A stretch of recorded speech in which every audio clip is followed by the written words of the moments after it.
now we're going to do a little proof of concept of what you just said, because Amy made a strong call for business leaders to take action now. And I'm happy on stage now that I have Jens Baas. Dr. Jens Baas is the CEO of Techniker Krankenkasse, which is Germany's biggest health insurance company. It has 1 million members, so there's quite something at stake. And I know that Jens is keen on digital innovation, so I would be surprised if you would say now, yeah, I'm happy to go on, as Amy showed, like... Putting a little pressure on it Let's take option 2, I like that. So now, what are your next 3 steps now, Jens, after you heard this? How are you taking action? Well, first of all, I think it was a very interesting talk. The problem is when I imagine I would have joined your talk in the middle of your talk, in the middle of scenario 1, probably I would have thought this lady is giving a very great speech about China. Well, you know that why? makes me concerned a little bit. So, you know, Germany had what was the plan called, Christina? Industry. So yeah. Your government had a plan called Industry 4.0, which China kind of like borrowed, and that became the Made in China Plan 2025. Yeah. Right? And they're following it. I mean, that's the big difference. There's a little bit of compared to us. But maybe I can give you an answer to your what the fuck question, because, of course, I talk to a lot of my colleagues, not only within my industry, but with other industries, and talk to my employees, talk to the population in Germany. And I think one problem we have is it's not bad right now. People think, well, it's okay. We like the way it is. There's no immediate pressure. I mean, the healthcare system is somehow working. The DAX is an all-time high. Things are somehow working. So there's no sense of urgency. And people say, why should I change? There's no need for change. And my colleagues can vouch for that. I always tell my employees, change will come. There's no option if change will come or not. It can't just stay the way it is. The only question you have is, are you actually enduring the change or are you shaping the change? It's coming anyhow. So the only question is, how can you shape it? And that's what we're trying to do. That's what we're trying to do in the healthcare system, because the healthcare system is, let's say, like the economics in a it's a smaller part of it, but a lot of the things that are happening in the healthcare systems are applicable to the state as a whole.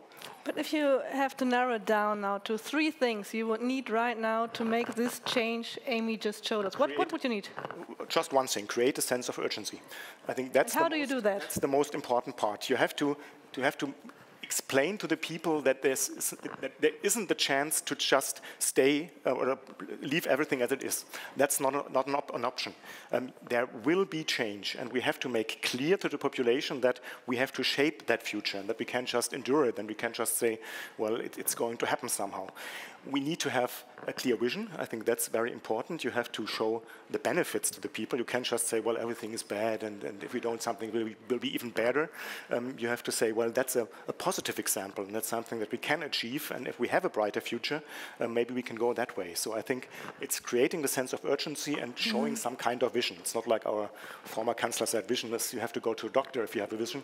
I think we need to have a vision. But I feel like that's already happening. Like we are saying, it's really urgent, we need to change now, but as you said, nothing happens. So who needs to come that vision from? So I hate to be this person, but the answer is KPIs. Your performance structures are not great. So what kind of KPIs were you thinking? So you have to tie compensation structure and performance metrics to the things that would generate a sense of urgency. So things like, again, we have a whole list in the report, but nobody's going to feel a sense of urgency on their own. And and what I would hope people would feel is a sense of like hope, right? Like, oh, we could actually do something. They're not going to feel that because you're German.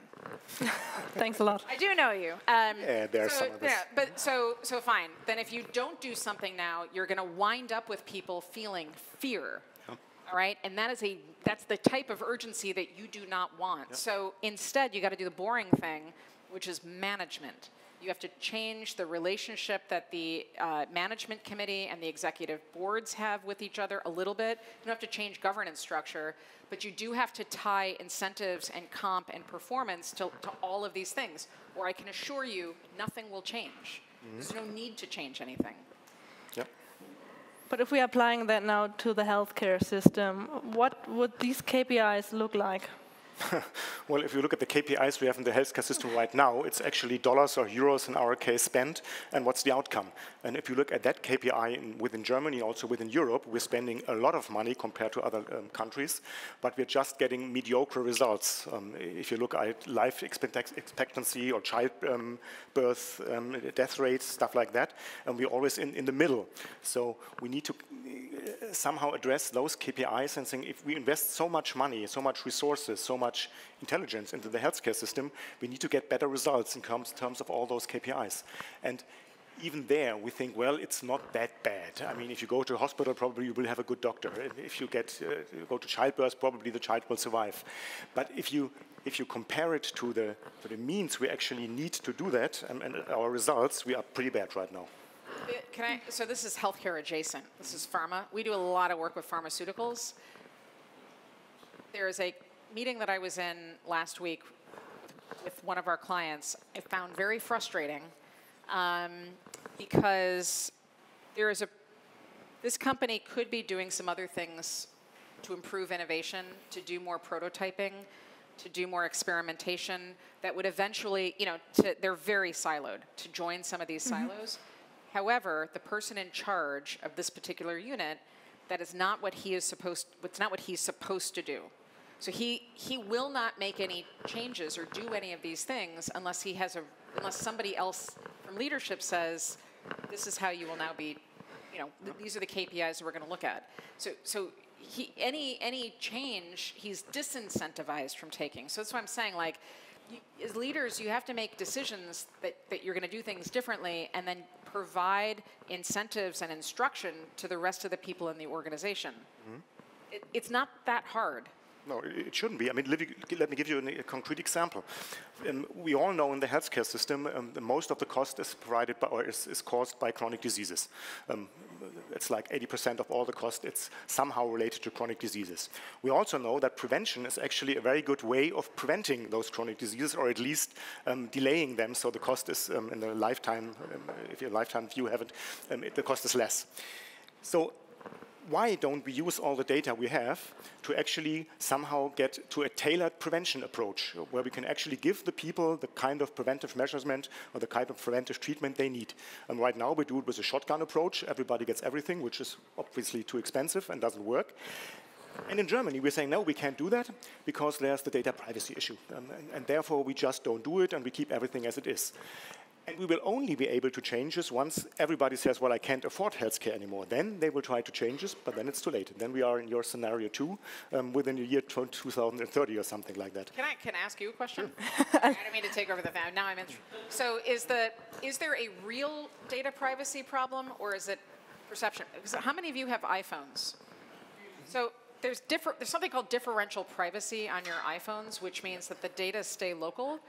My husband's an eye doctor, so I know a little bit about electronic health records, but it's possible to have totally private health data, right? It's complete perception. Yesterday, maybe some of you have noticed it, there was, for the first time, that's a good step, an electronic register for organ transplantation was started. So right now you can register yourself if you want to be an organ donor or not.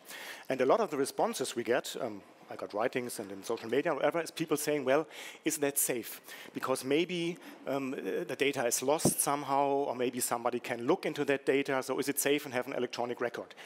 And they don't even recognize that having it on a paper, on a little card, it's much more unsafe. I mean, so what are you suggesting? The probability not having this card with me when I'm dying is pretty high. Wait, also, that somebody can see the card. At the point at which you become eligible as an organ donor, what does it matter? It's not. It's like you're. Well, yeah, that's the reason why they're saying. Another argument, but maybe you would protect your privacy even after your death. But it's a complete different measurement in the analog world and in the digital world.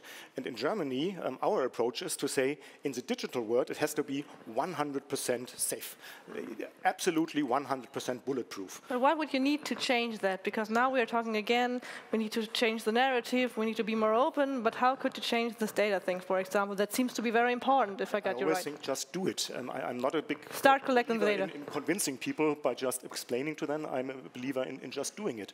So I think we need to give them really valid examples where they can see, well, the data is safe, and I do have an advantage if I use that data. data. So make it so you can grab it and you can feel that there is a difference and there's an advantage. I have two examples that you might follow. So in the United States, Americans did kind of bad stuff to people of color over the years. And so black Americans have been very reluctant to give any of their data to anybody. President Obama started, I think it's called the million person genome database or something. The idea was to get 1 million black people's DNA into a genomic database. Here's why this is important. Most of the genome databases that exist are northern white Europeans, which means that the drug studies and the drug development and everything else is for a very limited population. So this program is actually doing quite well in the US, and that's a community that historically has not trusted the government. And I think they did a lot of this through just lots of targeted outreach and community education and gave themselves a long time horizon. The other place is the Wellcome Trust in the UK has also built a pretty big biobank. Again, doing some of the same things. Hey, so somebody from a government leader from Estonia is here, right? She's still here? I don't know if she's still here. Estonia might be another place for Germany to look to because they had that. So like, there's all kinds of health-related and other programs that everybody opts into. And they've done this through, again, just outreach, education, and patience. And of course we did that, and the reason why that worked in Estonia is they had a pretty much a sense of urgency because nothing was working there. They had a healthcare system that was completely dysfunctional, and they needed to somehow start it, and they say we don't have the resources, so we need to have a digital healthcare system. That's such a, so this point that he just made might be your biggest key takeaway, at least since I've been here today. This was really important. Here's what I just heard. Germany's success could potentially cause your future problems. Absolutely. We see this all the time. Sometimes when you are the market leader or you're the number one or the number two, you wind up being killed by your success because you don't feel like you need to change anything, and that's what creates external vulnerabilities. Absolutely. So that's a really important point going forward. We are here at Europe 24, so I think it's also interesting to look at the other countries because now we talked a lot about Germany and you made a strong call why Germany is important.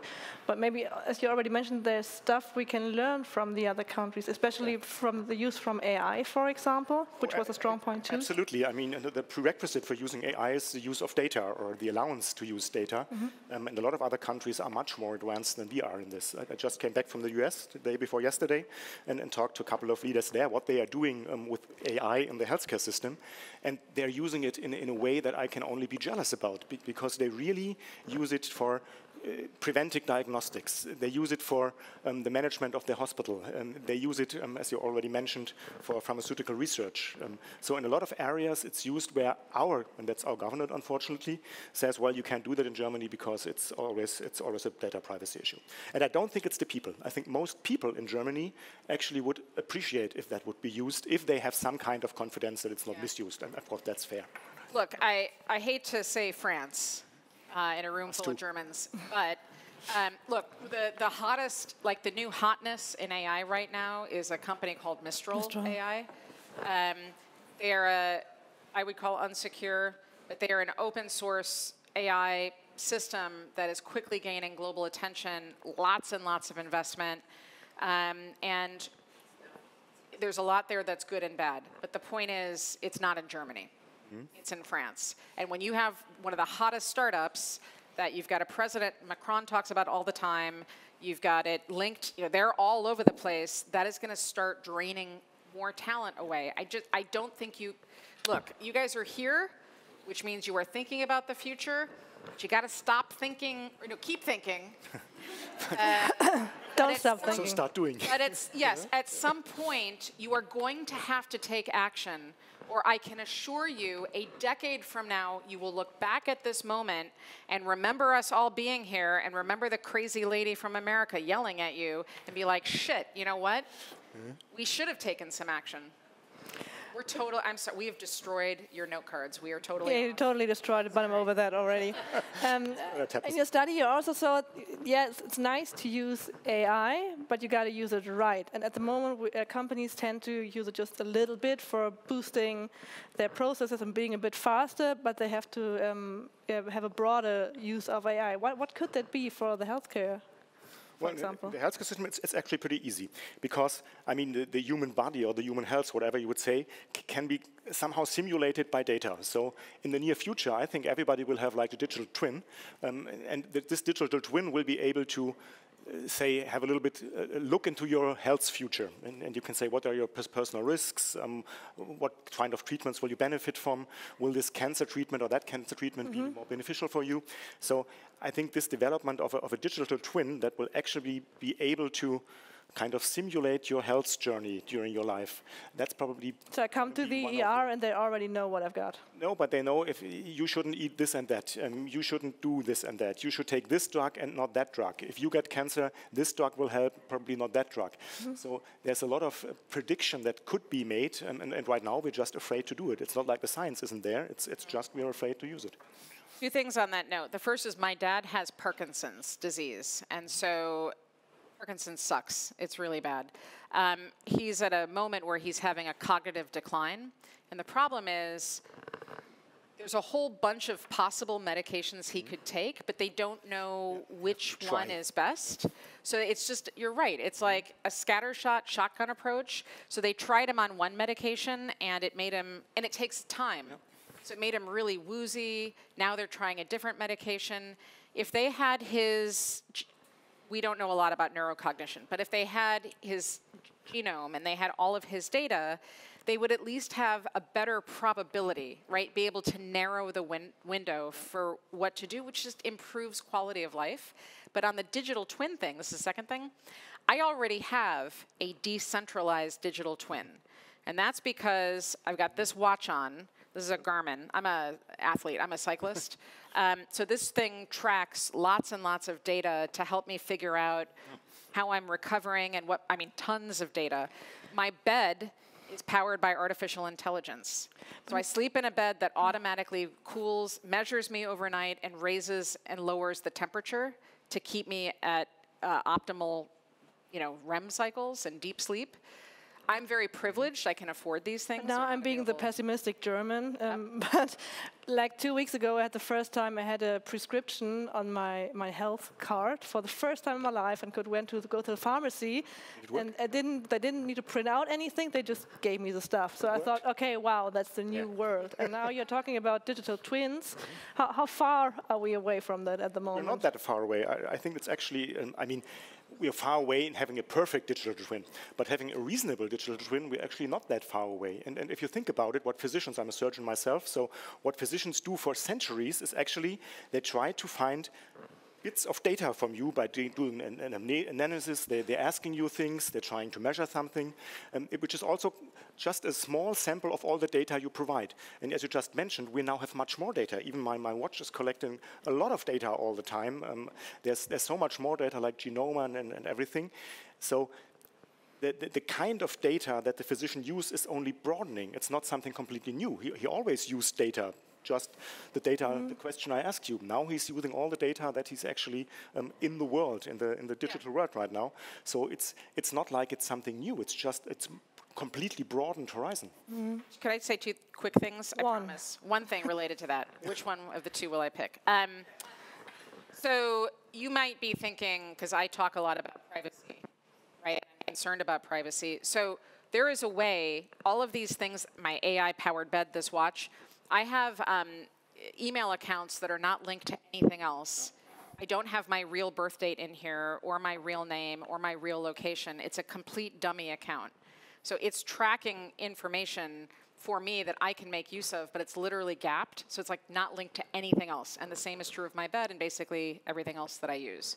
So to assuage concerns. Circling back to the AI thing, you also talked a lot about, just a bit about the large action models, and I found that quite interesting. We were already talking about the wearables. You are having a smartwatch, you too. What are we looking at in the future? What does it mean, these large action models? They will change our behavior, but in what way? Yeah, so there's a device coming to market called the Humane Pin. It's like this, it's smaller, and you're supposed to wear it on yourself. It has a camera and a projector and a speaker. Microsoft in like 2002, I think, invented something called skin put, where they would project something onto your skin and you could interact. So that's what this thing is. But what it's doing all day long is recognizing things like how do I hold a pen? The way that I hold a pen, if I do this enough times, it learns to recognize what I'm doing and why. Why would that be useful? Maybe we don't have passwords anymore. Maybe we just pick up a pen.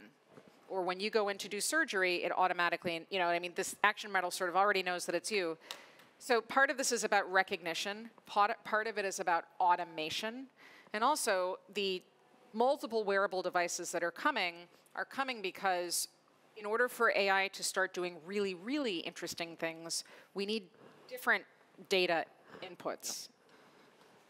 And again, relevant to every German industry. Yep. Definitely cars, definitely healthcare, you know, everybody.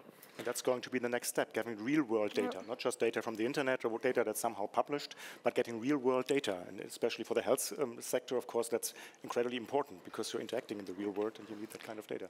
Hey, and there's a quote by you, you said on stage, the healthcare system is resistant to change. Yes. Is it especially harder than other industries? Because I asked Amy in advance to this talk if there's any industry in Germany she believes in for the future, and she was like, no, they're all pretty bad at the moment. No, I didn't. I mean, kind of. Healthcare's bad everywhere in the world. It is, yeah. I mean, I've worked in the banking industry, I've worked in automotive industry, and I can say healthcare is by far the worst in terms of... Because it's a little bit provoking, but I always say a lot of people are living pretty well in the German healthcare system. I mean, they're always complaining, but they're living pretty well. So they are quite reluctant to change. There are a lot of people that have a lot of influence because they have patients they can influence, because they have the media they can influence. So there's a lot of people that live a very good life in and by the healthcare system, and they don't want it to change.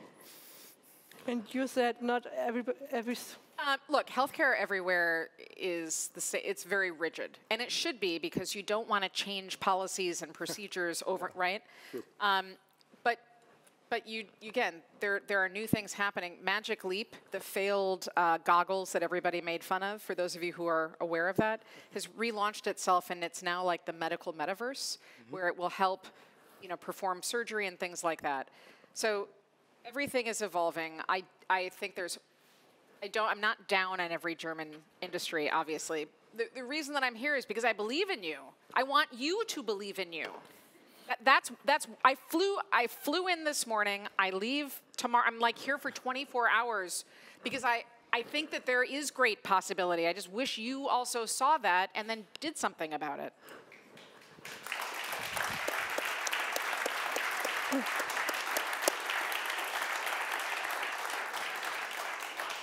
As we have 2 minutes left, there's a question in the Slido app, and it says, the stakes have never been higher. What actions can leaders take today to change the culture of German companies? I find that especially interesting. Short answer, what to do for the culture?